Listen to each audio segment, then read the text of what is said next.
வணக்கம். தற்போது உலகை உலுக்கிக் கொண்டிருக்கிற ஒரு விடயம்தான் அமெரிக்கா, ஈரான், அதே போன்று இஸ்ரேல் ஆகிய நாடுகளுக்கு இடையிலான போர். இந்த போர் தற்போது 13 நாட்களை கடந்து சென்று கொண்டிருக்கிறது. கடந்த பிப்ரவரி 28 ஆரம்பமான இந்த போரானது இன்றைய நிகழ்ச்சியை பார்த்து கொண்டிருக்கும் போது 13 நாட்களை கடந்து சென்று கொண்டிருக்கிறது. இதன் அடிப்படையில் இரு பக்கங்களிலிருந்தும் பல்வேறு தாக்குதல்கள் மேற்கொள்ளப்பட்டிருக்கின்றன. குறிப்பாக ஈரானை பொறுத்தவரையில் இதுவரையில் 1348 பேர் இந்த போரினால் கொல்லப்பட்டிருக்கிறார்கள், அதாவது பொதுமக்கள் கொல்லப்பட்டிருக்கிறார்கள். அதே போன்று 17,000க்கும் மேற்பட்டோர் காயம், 3.2 மில்லியன் மக்கள் இடம்பெயர்ந்திருக்கிறார்கள்.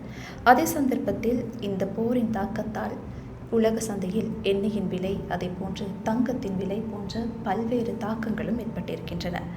குறிப்பாக தற்போது வரையில் இருக்கின்ற அப்டேட்ஸ் நம்ம பார்த்த மாதிரி இருந்தால் சுஜி, மயூரி அப்படின்ற சொல்லி ஒரு கப்பல் தாக்கப்பட்டிருக்குது கடந்த 11ஆம் தேதி. இந்த கப்பல் ஒரு தாய்லாந்தை சேர்ந்த கப்பல். இந்த கப்பல் இந்தியாவிற்கு வரவிருந்த ஒரு கப்பல்.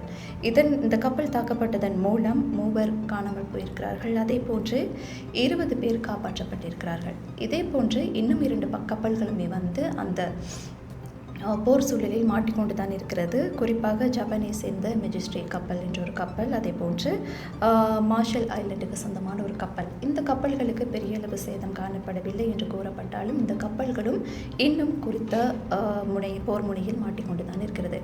இந்த சூழ்நிலையில் தான் தற்போது ஈரானின் புதிய உச்ச தலைவராக மொஜ்தபா கமேனி தெரிவாகியிருக்கிறார். அவரும் இந்த சூழ்நிலையில் பல்வேறு தகவல்களை அதாவது பல்வேறு சவால்களை இந்த அமெரிக்கா, இஸ்ரேல் போன்ற நாடுகளுக்கு விடுத்துள்ளார். என்ன சுஜி? ஆமாம், அதாவது ஈரானின் புதிய உச்ச தலைவராக கமேனி, அதாவது முன்னாள் உச்ச தலைவராக இருந்த கமேனி அவர்களின் 2வது புதல்வரான மொஜ்தபா கமேனி அவர்கள் தெரிவு செய்யப்பட்டிருக்கிறார். அவர் பல விடயங்களை தெரிவித்திருக்கிறார். அதாவது போராட்டத்தை தொடருவோம் என்று கூறியிருப்பதாகவும் சர்வதேச செய்திகளில் தெரிவிக்கப்படுகின்றது. அதே போன்று அமெரிக்கா போரை அதிகரித்தால் முழு பிராந்தியத்திலும் பதற்றம் அதிகரிக்கும் எனவும் அவர் எச்சரிக்கைகளை விடுத்திருக்கிறார். அதே போன்று இந்த தாக்குதல்களின் போது பல ஏவுகணை தாக்குதல் தான் இப்போ பெருசாகவே நடந்துட்டுருக்கு. மத்திய கிழக்கு நாடுகளிலையும் இந்த ஏவுகணை தாக்குதல்கள் மேற்கொள்ளப்பட்டு வருது. அந்த வகையில் சமீபத்தில் ஈரானின் ஏவுகணை ஒன்று வடக்கு இஸ்ரேலில் உள்ள குடியிருப்பு பகுதியில் விழுந்ததாகவும் சர்வதேச ஊடகங்களில் செய்திகள் வெளியாகி இருந்தது. மற்றும் இஸ்ரேல் பெரிய அளவிலான விமான தாக்குதல்களையும் தொடர்கிறது எனவும் தெரிவிக்கப்பட்டிருந்தது. அதே போன்று ஹார்முஸ் இந்த கடல் சந்தி தொடர்பிலும் பாரிய தகவல்கள் தற்போது பகிரப்பட்டு வருகிறது. இதனை சுற்றி வர்த்தகங்கள் பாதிக்கப்படும் அளவிலும் இருக்கின்றது. இதனோடு ஒப்பிட்டு பிரதானமாக ஒரு விடயத்தை பார்க்க வேண்டும். அதாவது போரை நிறுத்த ஈரான் 3 நிபந்தனைகளை முன்வைத்திருக்கு. அந்த நிபந்தனைகள் இப்போது சமூகத்தில் பெரும் பேசுபொருளாகவே மாறியிருக்கிறது. அதாவது போரில் ஏற்பட்ட சேதங்களுக்கு இழப்பீடு வழங்க வேண்டும் என்றும், ஈரானின் சட்டப்பூர்வ உரிமைகளை அங்கீகரிக்க வேண்டும் என்றும், எதிர்கால தாக்குதல்களுக்கு எதிராக சர்வதேச உத்தரவாதம் தர வேண்டும் என்றும் ஈரான் தற்போது அந்த நிபந்தனைகளை முன்வைத்திருக்கிறது. இவ்வாறு பல விடயங்கள் இந்த போரை சுற்றி இன்னும் நடந்து கொண்டு தான் இருக்கிறது. அதனோடு ஒப்பிட்டு சமூக ஊடகங்களிலும் இது தொடர்பான பல்வேறு தவறான தகவல்கள் தொடர்ந்தும் பகிரப்பட்டு கொண்டு தான் இருக்கிறது. எந்த அளவிற்கு போர் தொடர்பான அப்டேட்ஸ் வந்துட்டே இருக்கோ அதே மாதிரி தவறான தகவல்கள், திசை திருப்பக்கூடிய தகவல்களும் சமூக ஊடகங்களில் பகிரப்பட்டு கொண்டு தான் இருக்கு. அது தொடர்பிலும் நாம் இப்போது பார்க்கலாம். எனவே சுஜி, ஒரு முக்கியமான ஒரு விடயம் சமூக வலைதளங்களில் பகிரப்பட்டிருந்தது என்னவென்றால், இஸ்ரேல் பிரதமர் நெத்தன்யாகுவின் குடும்ப வீட்டின் மீது ஈரான் ஏவுகணை தாக்குதல் நடத்தியதில் பெஞ்சமின் நெத்தன்யாகுவின் சகோதரர் இடோ நெத்தன்யாகு உயிரிழந்ததாக பல்வேறு புகைப்படங்கள், அதே போன்ற காணொலிகள் சமூக வலைதளங்களில் பரவலாக பகிரப்பட்டு வந்தது. ஆகவே இது தொடர்பான உண்மையை கண்டறிவதற்கு நாம் பல்வேறு நடவடிக்கைகளை மேற்கொண்டிருந்தோம். எனவே நாம் குறித்த காணொலியின் சில பகுதிகளை காட்சிகளாக மாற்றி, புகைப்படமாக மாற்றி கூகுள் ரிவர்ஸ் இமேஜினை பயன்படுத்தி தேடுதலை மேற்கொண்ட போது கடந்த 10ஆம் தேதி வெளியாகியிருந்த ஒரு செய்தி அறிக்கையில் இந்த காணொலி வைரலாக பரவப்பட்டிருந்தது. அதாவது குறித்த செய்தி அறிக்கையின்படி அமெரிக்காவின் நியூஜெர்சி பகுதியில் அமைந்துள்ள ஒரு குடியிருப்பு பகுதியில் ஏற்பட்ட தீ சம்பவம் தான் இந்த காணொலியும் இந்த புகைப்படமும். ஆகவே இதனை தான் நெத்தன்யாகுவின் குடும்ப உறுப்பினர், அதாவது நெத்தன்யாகுவின் சகோதரரின் வீட்டின் மீது மேற்கொள்ளப்பட்ட தாக்குதலில் அவர் உயிரிழந்து விட்டதாக தவறாக சமூக வலைதளங்களில் பகிர்ந்திருந்தமையை எம்மால் காண முடிந்தது. அது மாத்திரமின்றி சுஜி, இன்னும் பல்வேறு தகவல்கள் இந்த போரை மையப்படுத்தி சமூக ஊடகங்கள் வாயிலாக வெளிவந்திருந்தன.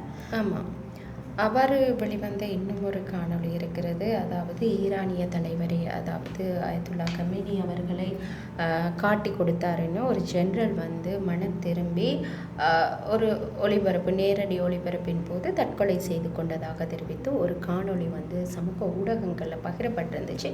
உண்மையிலேயுமே அவர் அப்படி தற்கொலை செய்து இருந்தார். ஈரானிய உச்ச தலைவரை வந்து காட்டி கொடுத்ததுக்காக தற்கொலை செய்திருந்தால் அது தொடர்பில் பிரதான ஊடகங்களில் செய்திகள் வெளியாகியிருக்கும். எனவே நாங்கள் மேற்கொண்ட ஆய்வில் அவ்வாறான எந்த செய்திகளும் வெளியாகி இருக்கலை. எனவே இந்த காணொலியின் சில காட்சிகளையும் நாங்கள் புகைப்படமாக மாற்றி ரிவர்ஸ் இமேஜ் தேடுதலுக்கு உட்படுத்திய போது இந்த குறித்த காணொலியானது 2024 ஒரு எக்ஸ் தளத்தில் பதிவேற்றம் செய்யப்பட்டிருந்தது அறிய முடிந்தது. இந்த காணொலியானது 2024 பதிவேற்றம் செய்யப்பட்டிருந்தாலும் இந்த குறித்த நபர் எதற்காக தற்கொலை செய்து கொண்டார், இவர் ஈரானை சேர்ந்தவரா என்பது தொடர்பிலும் நாம் ஆய்வினை மேற்கொண்டிருந்தோம். இதன்போது கிழக்கு குர்திஸ்தானில் உள்ள பனே நகரத்தைச் சேர்ந்த எர்பிலில் வசிக்கும் ஜாகிர் அமினியன் என்ற ஒரு நபர் வந்து இன்ஸ்டாகிராம் நேரலையின் போது தற்கொலை செய்து கொண்டதாகத்தான் இந்த குறித்த எக்ஸ் பதிவிலையும் தெரிவிக்கப்பட்டிருந்தது. அதற்கமைய நாங்கள் பார்க்கும்போது இவர் வந்து ஈரானிய உச்ச தலைவர் அயத்துல்லா அலி கமேனியை காட்டி கொடுத்ததற்காக மனம் திரும்பி நேரலையில் தற்கொலை செய்து கொண்டதாக பகிரப்படும் தகவல் தவறானது என்பதும் கண்டறியப்பட்டுச்சு. இதே போன்று இன்னும் சில தகவல்களும் பகிரப்பட்டிருந்துச்சு. அதன் அடிப்படையில் பார்த்தோமானால் இந்த ஈரான் பயன்படுத்தியதாக கூறப்படும் ஹெலிகாப்டர் மற்றும் F-14 போர் விமானங்கள் படங்களை நிலத்தில் 3D வடிவில் வரைந்து அவை உண்மையான விமானங்களை போல தோன்றுமாறு செய்து அமெரிக்காவுக்கு ஒரு பாரிய சவாலை ஈரான் விடுத்ததாக ஒரு புகைப்படம் சமூக ஊடகங்களில் வெளியானது. அதாவது இந்த போர் விமானங்கள் என்ன செஞ்சுருக்காங்கன்னா தரையில் வரைஞ்சிருக்கிறாங்க 3D. அப்போ அமெரிக்கா உண்மையான போர் விமானங்கள் இருக்குதுன்னு சொல்லி அதன் மீது பல கோடிக்கணக்கான ஆயுதங்கள் செலவு செய்யப்பட்ட ஆயுதங்களை கொண்டு தாக்கியிருக்காங்க அப்படின்னு ஒரு புகைப்படம் தான் சமூக ஊடகங்கள் வாயிலாக வெளிவந்தது. இது புகைப்படத்தோட ஒரு இது தாக்குறது சம்பந்தமான ஒரு காணொலியும் கூட அதில் வெளியாகி இருந்தது. ஆகவே இவ்வாறான ஒரு விடயம் நடந்திருந்தால் இது சர்வதேச ஊடகங்களில் ஒரு பேசுபொருளாக மாறியிருக்கும். காரணம், ஆயுதங்களை செய்வது என்பது அவ்வளவு இலகுவான காரியம் அல்ல. அதற்கு பல கோடிக்கணக்கான பணம் செலவாகும். ஆகவே வர ஒரு ஏமாற்று வேலை தான் ஈரான் செஞ்சிருக்கு அப்படின்னு சொல்லி அது அதாவது இதை வந்து ஈரானில் வந்து போர் உத்தின்னு சொல்லியிருந்தாங்க. இன்னொன்று இதற்காக அமெரிக்கா வந்து பல மில்லியன் கணக்கில் செலவிட்டாங்க அப்படின்னு தெரிவிக்கப்பட்டது. $50 மில்லியன் வந்து செலவிட்டாங்க அப்படின்னு சொல்லி தான் அந்த பதிவில் கூறப்பட்டிருந்தது. ஆகவே சர்வதேச ஊடகங்களை பார்த்தோமானால் அந்த விதமான எந்த ஒரு செய்திகளும் வெளியாகி இருக்கவில்லை. ஆகவே இது தொடர்பாக சிலவேளை ஏஐ உருவாக்கி செஞ்சிருக்கலாமா அப்படின்ற ஒரு சந்தேகம் மேல நாம் ஏஐ டிடெக்டிவ் டூலினை பயன்படுத்தி ஆய்வு செய்த போது இது ஏஐ மூலமாக உருவாக்கப்பட்டது என்று உறுதியானது. அதே போன்று அதில் வந்து இன்னொரு நம்ம முதல்ல சொன்ன மாதிரி தாக்குற ஒரு வீடியோவும் இருந்துச்சு. எனவே அது தொடர்பில் நாங்கள் ஆய்வினை மேற்கொண்ட போது அந்த காட்சிகள் வந்து இஸ்ரேல் இராணுவத்தின் எக்ஸ் கணக்கில் வெளியிடப்பட்டவை அப்படின்னு தெரிய வந்துச்சு. அதாவது ஈரானுடன் 2025 ஜூன் மாதத்தில் ஏற்பட்ட போர் மோதல்களின் காலகட்டத்தில் இந்த காணொளி வந்து வெளியிடப்பட்டிருக்கு. ஆனால் 2025. ஆனால் இதில் ஒரு விஷயம் இருக்குது. 2026 மார்ச் மாதங்களில் அமெரிக்கா நடத்திய தாக்குதல் என தெரிவிக்கும் விடயம் வந்து தவறாக இருக்குது. காரணம், இது 2025 இந்த இது வெளியிடப்பட்டுச்சு. ஆனால் இதில் இன்னொரு விஷயத்தை நாங்கள் பார்க்கணும். என்னன்னா, இந்த குண்டு வீசுறது வந்து அதுக்கு பிறகு அந்த விமானம் வந்து எங்கேயும் போகல, அப்படியே இருக்குது, நிலத்திலேயே இருக்குது. இது சம்பந்தமாக, அதாவது வெடிப்பு நடந்த பின்னரும் அந்த படங்கள் வந்து எந்த மாற்றமுமின்றி அப்படியே இருக்குது. எனினும் இவ்வாறான போர் உத்திகளை பயன்படுத்தியதாகவோ, அதாவது ஈரானாக இருக்கலாம், இஸ்ரேலாக இருக்கலாம், இவ்வாறான போர் உத்திகளை பயன்படுத்தியதாகவோ அல்லது ஈரான் இந்த முறைகளை பயன்படுத்துகிறதாக உறுதிப்படுத்தும் எந்த தகவல்களும் இல்லை.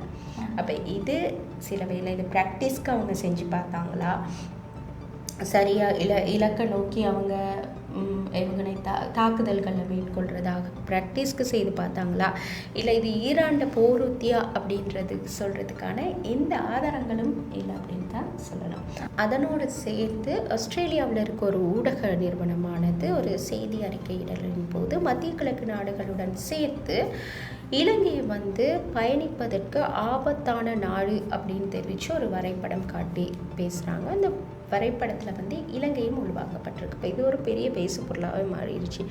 அதாவது சர்வதேச ஊடகம் ஒன்றில் இப்படி தெரிவிக்கும் போது இலங்கையும் மத்திய கிழக்கு நாடுகளை போன்று பயணிப்பதற்கு ஆபத்தான நாடா அப்படின்ற ஒரு கேள்வி வருது. இது தொடர்புலையும் ஆய்வுகளை மேற்கொண்டிருந்தோம். அந்த சந்தர்ப்பத்தில் அதாவது சர்வதேச ஊடகங்களில் அது மாதிரி எந்த தகவல்களும் வெளியாகி இருக்கலை. ஆஸ்திரேலியா அதாவது வெளிநாட்டு பயணங்களை மேற்கொள்ளும் போது அவர்கள் உத்தியோகபூர்வ இணையதளமாக ஸ்மார்ட் ட்ராவல் இணையதளத்தை தான் பயன்படுத்தி தான் அவங்க இந்த நாடுகளுக்கு நாங்கள் பயணிக்கலாமா, விசா தொடர்பான விடயங்கள், பாஸ்போர்ட் இது தொடர்பான விடயங்களை ஆராயிறது ஆஸ்திரேலியாவினுடைய இணையதளம். இதுலேயும் இலங்கைக்கு 2ஆம் நிலை தான் வழங்கப்பட்டிருந்துச்சு. ஆனால் அதில் இது ரொம்ப நாளாகவே இந்த 2ஆம் நிலையில் தான் இருக்குது இலங்கை. காரணம், இந்த போர் பதற்றம் காரணமாக இலங்கைக்கு இந்த நிலை வழங்கப்படலை. மாறாக அண்மை நாட்களில் போராட்டங்கள் மற்றும் சில உள்நாட்டு பிரச்சனைகள் காரணமாகத்தான் இலங்கைக்கு இந்த நிலை வழங்கப்பட்டிருக்கு. அது இப்போ புதிதாக ஒன்றும் மாற்றங்கள் ஏற்படலை. ட்ராவல் ரிஸ்க் கண்ட்ரியாக ஆஸ்திரேலியா அறிவிக்கலை அப்படின்றதும் எங்களோட ஆய்வுகளில் உறுதியானது. எனவே ஆஸ்திரேலியா இலங்கையை பயணிப்பதற்கு உயர் அபாயம் கொண்ட நாடாக தெரிவித்ததாக பரவி வரும் தகவல்கள் ஆஸ்திரேலியாவின் அரசாங்கத்தால் வெளியிடப்பட்ட தகவல்கள் அல்ல என்பதுடன் இது இலங்கைக்கான ஆஸ்திரேலியாவின் பயண அறிவுறுத்தல்கள் இன்னமும் எந்த மாற்றங்களும் இன்றி அப்படியே தான் பின்தொடருது. அதுவும் நான் முதல்ல சொன்ன மாட்டேன், இந்த பொது போராட்டங்கள் இதுக்காகத்தான் இந்த 2ஆம் நிலை இலங்கைக்காக வழங்கப்பட்டிருக்கு. மேலும் மத்திய கிழக்கில் நிலவும் போர் பதற்றம் காரணமாக இலங்கை பயணிப்பதற்கு உயர் அபாயம் கொண்ட நாடாக புதிதாக எந்த அறிவிப்புகளும் ஆஸ்திரேலியாவினால் வெளியிடப்படவில்லை. அதோட இது ஆஸ்திரேலியாவோட அரசாங்கத்தின் அதிகாரப்பூர்வ அறிவிப்பும் இல்லை. இது அந்த நாட்டின் ஒரு தொலைக்காட்சி செய்தி ஊடகம் தவறாக வழி நடத்தும் வகையில் வெளியிட்ட ஒரு செய்தி. அதாவது மிஸ் ஆகி அந்த மேப்பில் ஸ்ரீலங்காவும் உள்வாங்கப்பட்டிருக்கு. இது அவங்களோட டெக்னிக்கல் ஃபால்ட்டாகவும் இருக்கலாம். அவங்க வெளியிட்ட ஒரு தவறான தகவலே தவிர, அதாவது அந்த குறிப்பிட்ட அந்த செய்தி நிறுவனம் வெளியிட்ட தவறான தகவலே தவிர, இது இலங்கை பயணிப்பதற்கு அபாயமான நாடாக ஆஸ்திரேலியா அவங்களோட அரசினால் அதிகாரபூர்வமாக அறிவிக்கப்படுது அப்படின்றது தான் உண்மையான விஷயம். ஆமாம் சுஷி, அதே மாதிரி இன்னொரு விஷயம் பார்க்கணும். என்னென்னா, இந்த ஈரான் இஸ்ரேல் மேலே தாக்குதல் மேற்கொள்கிறதா இருக்கட்டும், அதே போன்று இஸ்ரேல் ஈரான் மேலே தாக்குதல் மேற்கொள்கிறதா இருக்கட்டும், குறிப்பிட்ட ஒரு சில விடயங்கள் தான் வெளியே வருது. குறிப்பாக ஈரானில் இத்தனை பேர் கொல்லப்பட்டிருக்காங்க, இத்தனை இடங்கள் தாக்கப்பட்டிருக்குது அப்படின்ற செய்தி சர்வதேச ஊடகங்கள் வாயிலாக வெளிவந்த வண்ணம் இருக்கின்றன. ஆனால் இஸ்ரேலில் தாக்கப்பட்ட விடயங்கள் பெரும்பான்மையாக வெளிவரவில்லை. இந்த சந்தர்ப்பத்தில் தான் ஒரு முக்கியமான விடயம் பகிரப்படுது. என்னென்னா, ஈரான் நடத்தும் தாக்குதல்களின் போது இலக்குகள் சரியாக தாக்கப்படுகிறதா, அதே போன்று எவ்வளவு சேதங்கள் ஏற்பட்டுள்ளன போன்ற நேரடியாக விடயங்களை பெற்றுக்கொள்றதுக்காக ஈரான் முயற்சிக்குது. எனவே இந்த விடயங்களை தடுக்கிறதுக்காக இஸ்ரேலில் காணப்படுற குடியிருப்புகளில் இருக்கிற அனைத்து சிசிடிவி கேமராக்களையும் அகற்றுவது போன்ற ஒரு புகைப்படம், அதே போன்ற காணொளி சமூக ஊடகங்கள் வாயிலாக வெளிவருது. எனவே இது தொடர்பாக உண்மையை கண்டறிய நம்ம மேற்கொண்ட ஆய்வின் அடிப்படையில் நாம் இந்த காணொளியின் சில காட்சிகளை புகைப்படமாக மாற்றி ரிவர்ஸ் இமேஜ் தேடலுக்கு உட்படுத்திய போது இந்த காணொளியானது கடந்த 2025ஆம் ஆண்டு அக்டோபர் மாதம் 22ஆம் தேதி இஸ்ரேலின் மேற்கு கலிலி போலீஸின் அதிகாரப்பூர்வ இன்ஸ்டாகிராம் பக்கத்தில் காணப்பட்டது. அதாவது இந்த அகற்றப்பட்டதற்கான காரணம் அது ஒரு குற்றவியல் அமைப்புக்கு சொந்தமான சிசிடிவி கேமராக்கள் என்பதுதான் இவர் குறிப்பிடப்பட்டிருந்த காரணமாக இருந்தது. எனவே இந்த சிசிடிவி கேமராக்கள் அகற்றப்பட்டிருக்கிறது உண்மைதான், ஆனால் அது இப்போ அகற்றப்பட்டது கிடையாது. 2025ஆம் ஆண்டு அகற்றப்பட்ட கேமராக்களின் காட்சிகளை தான் தற்போது நடந்து வருகிற போரோடு ஒப்பிட்டு போரோடு சம்பந்தப்படுத்தி சமூக வலைத்தளங்கள் வாயிலாக பகிரப்பட்டு வருகின்றமை குறிப்பிடத்தக்கது. எனவே மீண்டும் இதே போன்ற ஒரு நிகழ்ச்சியில் சந்திக்கலாம். வணக்கம்.